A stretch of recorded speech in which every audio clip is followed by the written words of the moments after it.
Oke semuanya, gimana kabar kalian? Semoga selalu dalam keadaan baik. Jadi welcome back teman-teman di segmen analisa kripto, dan di video kali ini kita akan membahas untuk token-token yang udah teman-teman request di kolom komentar ya. Kita akan bahas soal ACN protokol, requestan dari Penchit.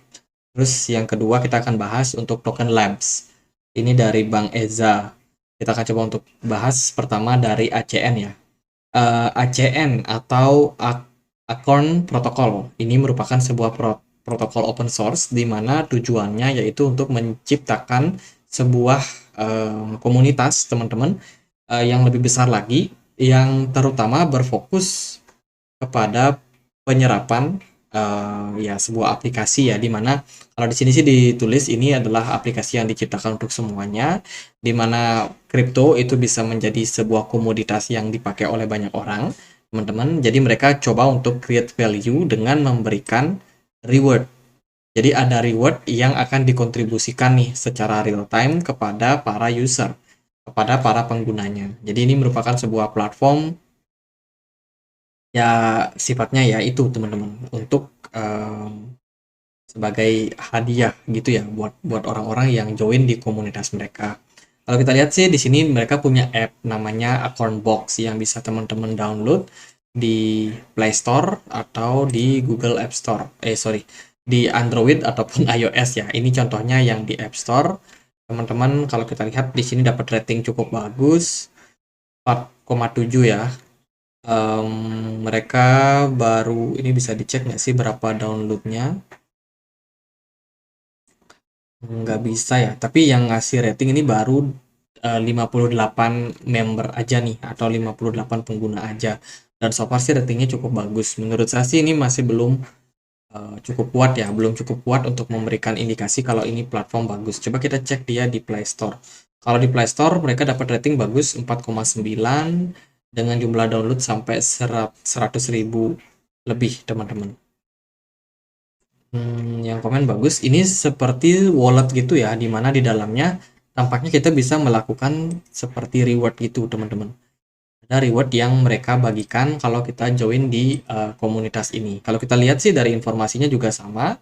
Account protocol is platform allow people to earn reward by completing simple task. Jadi ada misi atau ada sebuah tugas yang dikasih teman-teman dari platform ini. Kalau teman-teman pakai ya harusnya teman-teman coba cek dia di Play Store, coba di download. Mungkin ada misi-misi yang bisa dilakukan ya.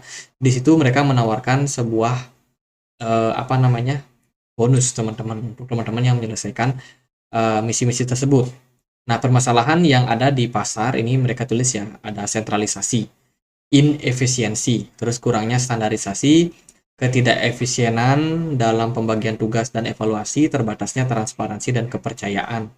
Jadi yang mereka tawarkan adalah platform yang sifatnya desentral, kemudian utility-nya jelas untuk project cryptocurrency. Mereka terdiri dari dua token ternyata teman-teman. Ada namanya ACN, ada namanya OWAC. Itu adalah ekosistem daripada project ini. Apakah menarik? Kalau menurut saya dari Twitter tidak terlalu menarik. Engagementnya sangat kecil, viewersnya sangat kecil. User mungkin kurang tahu ya apakah teman-teman melihat ini banyak yang pakai atau enggak. Jadi teman-teman harus experience sendiri, lebih baik di download coba aplikasinya, apakah berguna atau enggak, apakah bisa digantikan sama aplikasi lain. Kalau dia adalah satu-satunya aplikasi yang bagus ya harusnya jumlah downloadnya lebih besar teman-teman. Itu sih paling kalau menurut saya ya, apa yang mereka lakukan, experience apa yang mereka bikin. Oke, ini mereka nge-share apa sih? Ya, nggak terlalu gini ya, nggak terlalu serius tampaknya guys. Jadi Maro ini adalah project dari mereka ya. Kayaknya sih itu nama lokasi ya. Nama lokasi di mana project ini dibikin teman-teman. Jadi tujuan daripada akun protokol itu ya tadi untuk menciptakan sebuah komunitas blockchain yang besar, desentralisasi, dan juga berguna nih untuk kalangan masyarakat. Gitu kurang lebih ya. Kita akan lihat dia dari pasarnya. Untuk Acorn sendiri, dia bisa diperdagangkan di Gate.io sama Maxi. Nggak terlalu banyak exchange yang bisa memperdagangkan project ini, guys. Itu, mereka punya maksimum supply di sini tertulis sekitar 10 miliar. Dan juga yang beredar saat ini baru 4,6 miliar saja. Jadi nggak terlalu besar, guys. Kita akan lihat dia dari pergerakan harga. ACN itu di perdagangan kemarin sempat spike naik ya setelah penurunan yang cukup dalam. Ini teman-teman sejak 21 Agustus kemarin dia harganya drop terus ya sampai ke level 0,0053 dan di level tersebut akhirnya dapat potensi reversal sebentar tapi nggak berlangsung lama, kayaknya kita udah mentok dan berpeluang untuk kembali melanjutkan fase koreksi.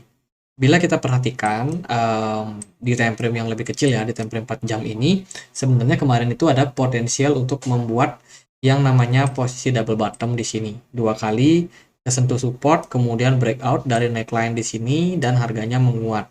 Menguat sebentar, mentok di level resistance. Nggak berhasil nih jebol plafonnya guys. Ini ada plafon ya. Ibaratnya rumah, ini ada plafonnya, nggak berhasil ditembus, nggak closing di atas, otomatis dia masih berada di sini guys. Nah, peluangnya apa? Peluangnya sekarang adalah tampaknya sih kalau dilihat dari candlenya ini masih akan berpeluang untuk melanjutkan fase penurunan. Volume perdagangannya turun, smart money tidak terdeteksi, which is artinya kenaikan yang terjadi kemungkinan adalah manipulasi yang terjadi pada market, sehingga belum terlalu confidence untuk melihat Acorn ini potensial untuk naik jangka waktu pendek. Saya rasa project ini harus teman-teman pantau bagi yang benar-benar pernah beli invest ya, teman-teman. Kalian harus cek. Kenapa? Karena produk project ini tampaknya kurang serius kalau kalian lihat dari Twitternya. Ya seperti tidak serius ya teman-teman, dia posting hal-hal yang lucu, yang nggak ada hubungannya sama project lah istilahnya. Beda sama project-project lain yang mungkin ciptain ini nih, mereka bikin project ini, mungkin bisa mempercepat transaksi, mungkin utility-nya ditambah dan lain sebagainya. Jadi itu penting untuk kalian jadikan pertimbangan sebelum kalian memutuskan untuk invest di sebuah project. Jadi ACN menurut saya sih nggak terlalu menarik. Itu aja sih paling ya, kenaikan yang terjadi hati-hati bisa menjadi manipulasi. Apakah harganya berpeluang untuk turun lagi? Iya tentu saja teman-teman, karena project kedepannya itu akan berlomba-lomba untuk menampilkan utility terbaik, fungsi yang bisa dimanfaatkan oleh banyak orang. Kalau fungsinya bagus, dipakai banyak orang, otomatis peluang permintaannya lebih tinggi. Kalau permintaannya tinggi ya otomatis harganya juga akan menguat dalam jangka waktu yang panjang. Jadi itu buat ACN, semoga bisa bermanfaat. Next kita akan bahas untuk Labs. Labs ini merupakan sebuah project ya yang berbasiskan dengan NFT, Web3, sama tradisional real estate and hospitality industry. Jadi sepertinya project ini bisa dipakai untuk memesan villa atau memesan penginapan gitu ya guys. Jadi owner Circle Hubs. Jadi Labs sendiri ini dia ada websitenya, mungkin kita bisa coba cek ya, mungkin dia punya website yang bisa kita kunjungi sehingga kita mungkin bisa lihat nih ini apa ya. Oh ini kayaknya ada kuis guys. Coba kita terjemahkan ya. Inti berikut demo hub lingkungan pemilik tempat pemegang dapat mengklaim hadiah berupa properti di bawah Labs Group. Coba nih teman-teman untuk kunjungi apa namanya, mereka punya Twitter ya. Mungkin bisa diklaim nih hadiah berupa NFT-nya guys. Dengan caranya klik link yang ada di postingan Labs Group ini ya. Ini postingannya kapan lagi? Bentar kita keluar, ini postingannya sekitar 27 Agustus, berarti masih sangat-sangat baru. Mereka bilang mereka adalah official partner dengan Arsenal FC, salah satu klub sepak bola dari London. Nah, ini project dari Labs Group ini kurang lebih di bidang real estate ya. Dia menawarkan mungkin kemudahan untuk mengakses yang namanya kalau teman-teman mau apa namanya menyewa kamar itu bisa. Kemudian juga mereka juga ada project NFT di mana teman-teman bisa minting, kalian punya NFT ya, mungkin nggak tahu bentuk apa NFT-nya, apakah bentuk hotel kah atau bentuk apa. Jadi bentuk properti kayak gini guys, cincin, terus di atasnya ada kayak bangunan-bangunan gitu ya, gitulah NFT pada umumnya. Jadi itu. Nah, ini dia labsgroup.io. Di sini dinyatakan memang proyeknya berupa NFT dan juga sifatnya buat real estate, temanya real estate ya.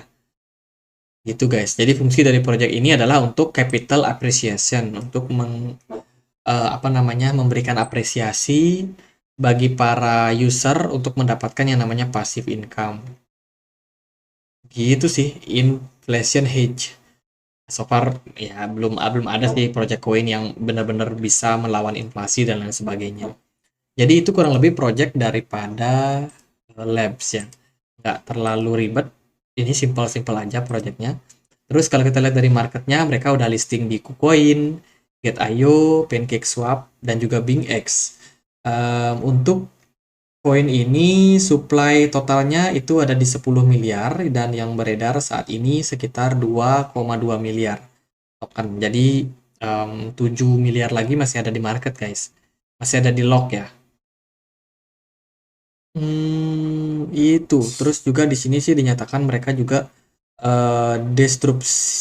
disrupting real estate investment.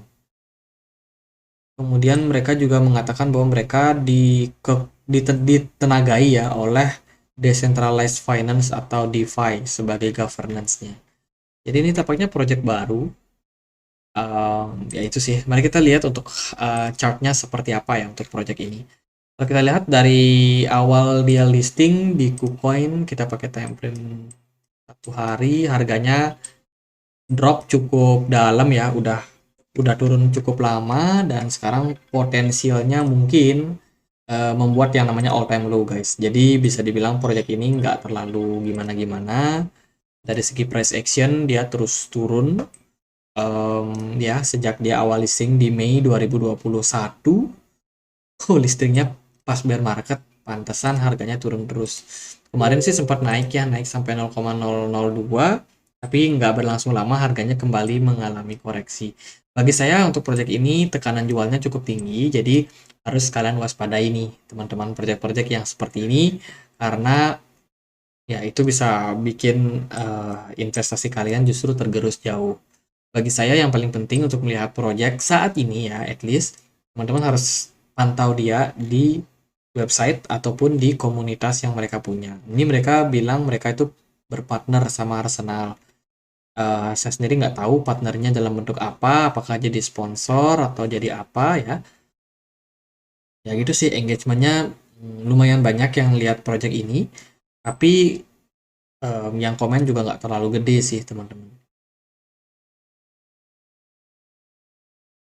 Yang diposting juga menurut saya kurang gini ya, kurang menarik ya, terutama tentang project-project yang mereka mau bikin ke depannya apa, karena kan sebagai investor yang paling penting ya itu ya, mereka mau bikin apa ke depannya, apakah mereka mau bikin website jual beli real estate kah, atau mau bikin apa, nah itu penting buat teman-teman harus gini, harus tahu juga projectnya apa. Kalau ini sih menurut saya nggak terlalu menarik lah untuk labs ini, pergerakan harganya turun, kemudian dari volume sempat naik nih sejak Oktober 2022 kemarin sampai sekarang.